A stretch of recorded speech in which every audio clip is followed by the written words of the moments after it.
Nabi Shallallahu Alaihi Wasallam di dalam hadis beliau bersabda, "Man dalla 'alal khair falahu mithlu ajri fa'ilih." Barang siapa yang ngajak orang lain melakukan kebaikan, apabila orang tersebut melakukan kebaikan, maka yang ngajak tadi dapat pahalanya. Ya.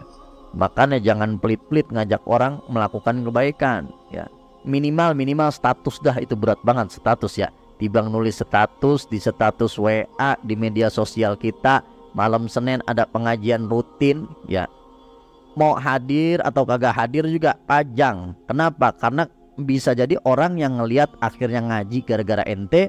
Mungkin ente sibuk karena pekerjaan, mungkin ente sibuk karena keluarga ente, mungkin ente sibuk karena ente lagi sakit. Tapi berkat ente majang di status, akhirnya orang ingat, oh iya malam Senin ngaji gara-gara ente. Ente walaupun di rumah dapat pahala. Iya, bisa jadi pahalanya gedean dapat dari orang lain ketimbang kita ngaji datang sendiri ya. Orang tiap ngaji tidur mulu kerjaannya. Yang kita ajak ternyata khusyuk banget, ngedengerin, nyatet, ngamalin.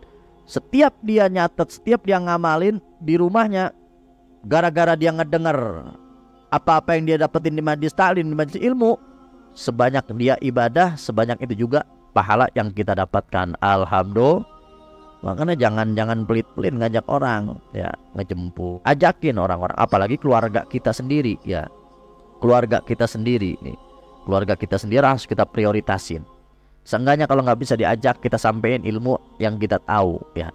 Karena nanti bakal nuntut kita tuh keluarga kita. Keluarga kita bakal nuntut kita. Orang yang paling pertama nuntut kita keluarga kita. Kita rajin sholatnya, kita rajin puasanya, kita rajin ngajinya, kita rajin ibadahnya. Tapi keluarga kita nggak pernah kita perhatiin. Akhirnya dia melakukan perbuatan dosa, kemaksiatan, kemunkaran, gara-gara kita biarin begitu aja. Gara-gara dia bisa jadi tuh kita diseret ke dalam neraka. Naudzubillahi min dzalik. Sebagaimana dalam riwayat, ada orang yang udah pengen dimasukin ke dalam surga gara-gara amal ibadahnya banyak. Ternyata ada keluarganya nih, anaknya satu, yang dia pengen dimasukin ke dalam neraka. Ini anaknya bilang, ya Allah, iya emang saya waktu di dunia nggak pernah ibadah, nggak pernah taat, nggak pernah beramal soleh, kerjaannya berbuat dosa, maksiat, melakukan kemunkaran. Saya rela masuk neraka, tapi saya begitu waktu di dunia gara-gara orang tua saya tuh. Nggak pernah negor saya, nggak pernah nasehatin saya, nggak pernah ngajak saya ketika dia ibadah. Akhirnya saya berbuat dosa, melakukan maksiat, kemunkaran, gara-gara dia ya Allah. Mendengar pernyataan tersebut, akhirnya Allah Subhanahu wa taala seret orang tuanya masukin ke dalam neraka bersama anaknya. Na'udzubillahi min dzalik. Maka nanti di akhirat gambarannya itu orang bakal lari dari orang yang dikenal karena takut diminta pertanggungjawaban. Yauma yafirul mar'u min akhi wa ummihi wa abi wa sahibatihi wa bani likulli imri'in yauma idzin sya'nu yubni. Orang bakal lari dari orang yang dikenalnya. Orang tua bakal lari dari anaknya. Anak bakal lari dari orang tuanya. Tetangga bakal lari dari tetangga. Teman bakal lari dari temannya, sahabat bakal lari dari sahabatnya. Kenapa? Takut diminta pertanggungjawaban di hadapan Allah Subhanahu wa taala. Seenggaknya kita udah ngejalanin kewajiban dah.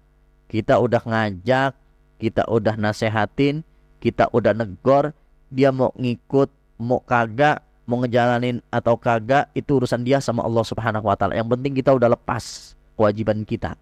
Begitu nanti di akhirat dia nuntut kita, ya Allah, saya juga udah ngajakin, saya udah nasehatin, saya udah negor, tapi dianya aja nggak mau ngamalin.